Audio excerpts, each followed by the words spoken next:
ሰሞኑን አንድ መኪና እንዲገዛ ማማከረው ሰውዬ ምን አለኝ መሰላችሁ? የኤሌክትሪክ መኪኖች ጥቅም ብቻ ነው ያላቸው፣ ጉዳት የላቸውም። በቃ ገነት እኮ ነው የሚመስሉት ማርኬት ሲደረጉ አለኝ። ነገር ግን ይሄ ነገር ፈጽሞ ልክ ያልሆነ ነገር ነው። ኤሌክትሪክ መኪኖችም ከፍተኛ የሆነ ጉዳት አላቸው። በእርግጥ ኤሌክትሪክ መኪኖች አሁን ባለንበት ሁኔታ በተለይ ኢትዮጵያ ውስጥ ባለው ሕግ ኤሌክትሪክ መኪኖች እንደ ገነት ተደርገው ነው እየተሳሉ ያሉት።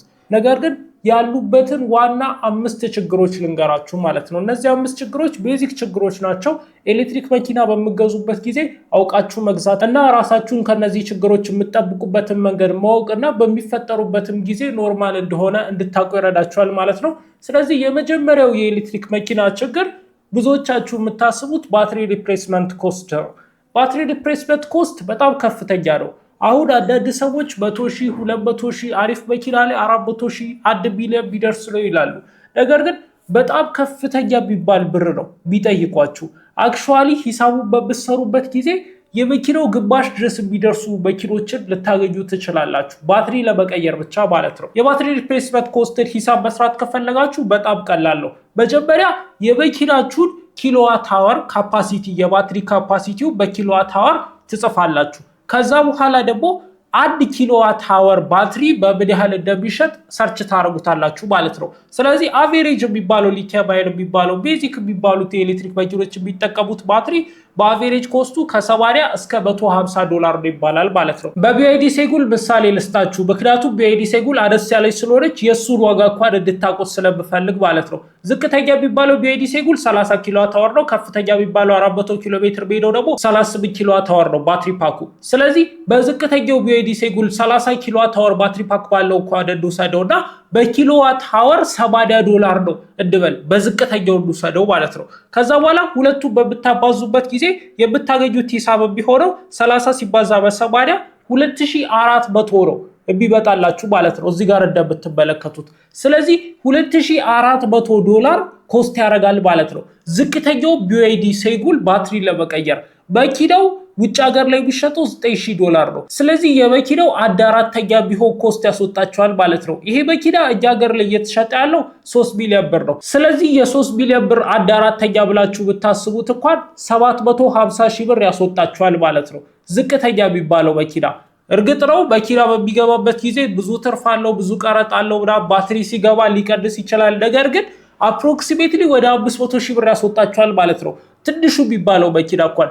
ስለዚህ የባትሪ ሪፕሌስመንት ኮስታችሁን አስባችሁ ግዙ። በተለይ ራይድ ምናምን ብትሰሩ ከሆነ የባትሪ ሪፕሌስመንት ኮስታችሁን ሳታስቡ ኤሌክትሪክ መኪና እንዳገዙ ማለት ነው። የቤት መኪና እንኳን ከሆነ ችግር የለውም ትጠቀሙበታላችሁ። ከዛ በኋላ ጊዜው ሲያልቅ ከቢዝነሳችሁ ባገኛችሁት ገንዘብ ትቀይሩታላችሁ፣ ችግር የለውም። ቢዝነስ የምትሰሩት በመኪናው ከሆነ ግን ራይድ ምናምን ሜትር ታክሲ የምትሰሩበት ከሆነ ግን መኪናውን ስገዙት ራሱ ምን ያህል ባትሪው ይቆያል፣ ባትሪው ሲያልቅ ደግሞ ምን ያህል ነው ብቀይርበት ብላችሁ ሂሳቡን ሰርታችሁ ግዙ። አትሊስት ታውቃችሁ ግዙ። ሁለተኛው ኤሌክትሪክ መኪኖች ያለባቸው ዋነኛ ችግር ደግሞ ዝቅተኛ የሆነ ቶፕ ስፒድ ያላቸው። ሴጉል ወደ 130 ኪሎ ሜትር አካባቢ ነው ማክሲመም መሄድ የሚችለው። ዩአራፕ 150 160 አካባቢ ነው መሄድ የሚችለው ማለት ነው። ስለዚህ አስቡት፣ ዝቅተኛ የሆነ ቶፕ ስፒድ ያለው ከከተማ በምትወጡበት ጊዜ በዝቅተኛ በሆነ ስፒድ ነው መንዳት የምትችሉት። እንደ ቶዮታ እንደ ሃዩንዳይ ምናምን የሚባሉ ደራ መኪኖች 200 ኪሎ ሜትር ምናምን አልፎ በሚሄዱበት ጊዜ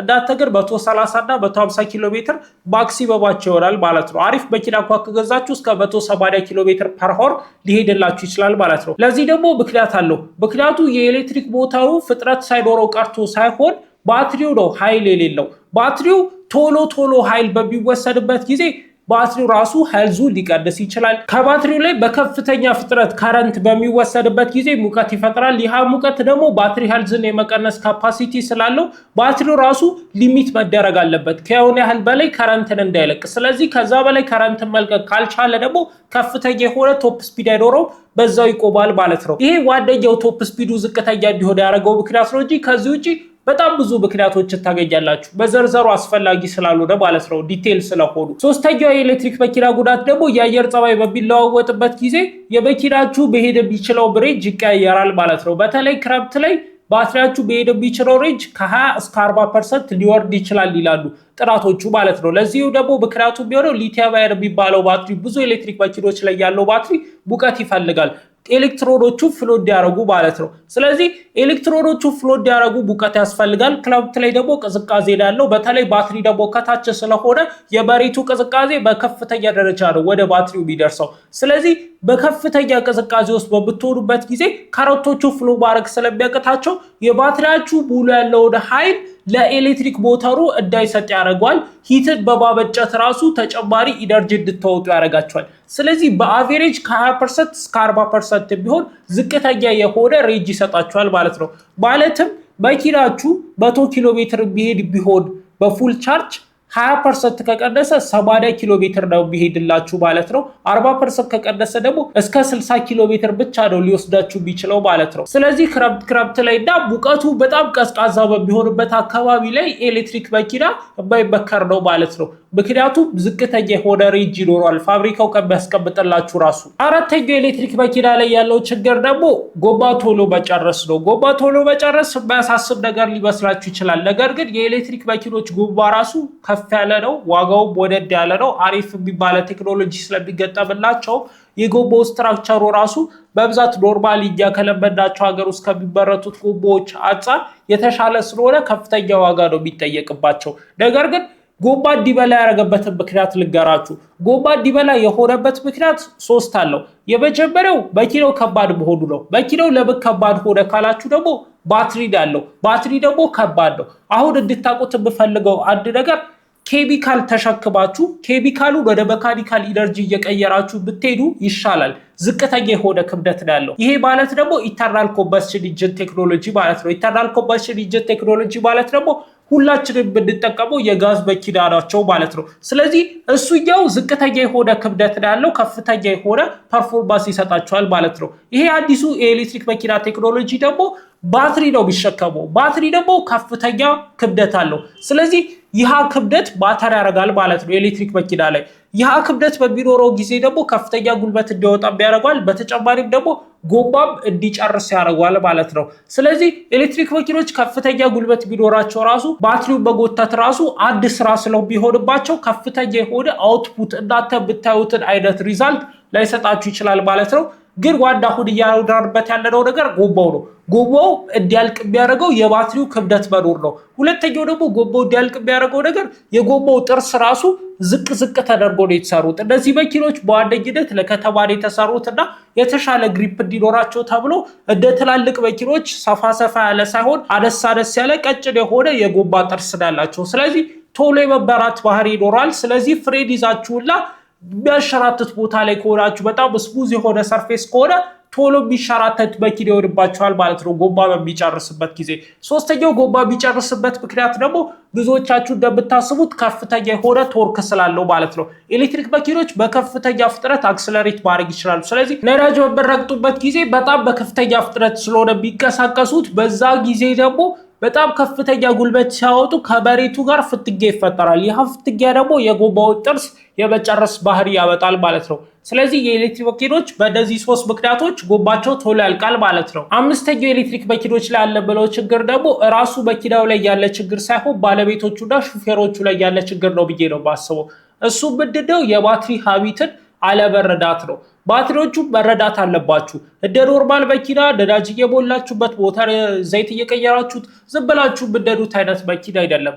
ባትሪውን መረዳት አለባችሁ። ባትሪው ምን ሲሆን ነው ከፍተኛውን ሬንጅ የሚሰጠኝ፣ ምን ሲሆን ነው ዝቅ እያለ ያለው፣ እንዴት ነው ዝቅ የሚለውን ማስቀረት የሚችለውና ከፍተኛውን ሬንጅ በሚሰጠኝ ጊዜ እንዴት ነው እሱ ማስቀጠል የሚችለው የሚለውን ነገር መረዳት አለባችሁ። ፋብሪካው ብቻ ቢነግራችሁ እስከ 80% ቻርጅ አታርጉ፣ ከዚህ በላይ ቻርጅ አታርጉት፣ በጣም ከረንት ስለሚገባበት ይግላል ምናምን፣ ባትሪው ቶሎ ዲግሬድ እንዲያደርግ ያደርጋል ፋስት ቻርጀር የሚለውን ነገር ሳይሆን ራሳችሁ መኪናው ቴስት ማድረግ መቻል አለባችሁ።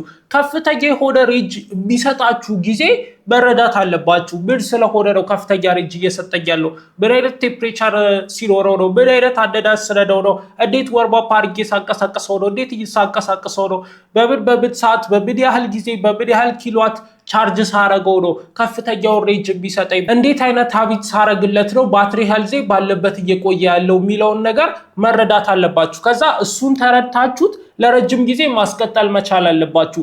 ፋብሪካ የሚሰጣችሁን ነገር በትክክል መተግበር አለባችሁ። ነገር ግን አብዛኞቻችሁ እሱ ላይ ችግር አለባችሁ ብዬ አላስብም። ዋነኛ ችግር ያለባችሁ የመኪናችሁን ሀቢት አለመረዳት ነው። መኪናችሁን ሀቢቱን ተረድታችሁት ከፍተኛ የሆነውን ሬንጅ እና ከፍተኛ የሆነውን የባትሪ ኢፊሸንሲ የሚሰጣችሁን ኮንዲሽን አስጠብቃችሁ መንዳት ነው ጨዋታው ማለት ነው። ስለዚህ እንደዛ በምንሄዱበት ጊዜ የባትሪያችሁ ሄልዝ አይቀንስም። በተጨማሪም ደግሞ ከፍተኛ የሚባለው ሬንጅ ታገኛላችሁ።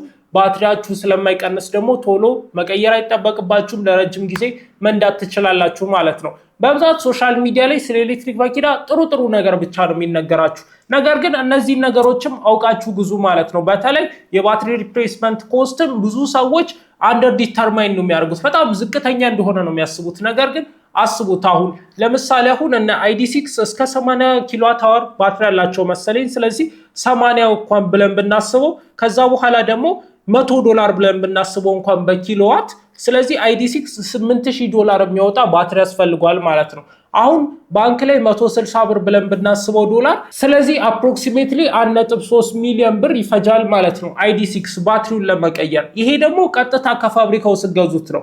ለማስመጣት የሚጨመረውን ወጪ አይታሰብም፣ የአስመጪው ሳይታሰብ፣ የባለሙያው ሳይታሰብ ማለት ነው። እነዚህ ነገሮች በምትጨምሩበት ጊዜ ያው ኢትዮጵያ ውስጥ ያለው የቀረጥ ምናምን የሙያ ምናምን ሁኔታ ስለሚታሰብ አስቡት 2 ቢሊዮን ምናምን ይደርሳል ማለት ነው። መኪናው 8 ሚሊዮን ብር 7 ሚሊዮን ብር አካባቢ ነው። ስለዚህ የመኪናውን 1/4 ማለት ነው።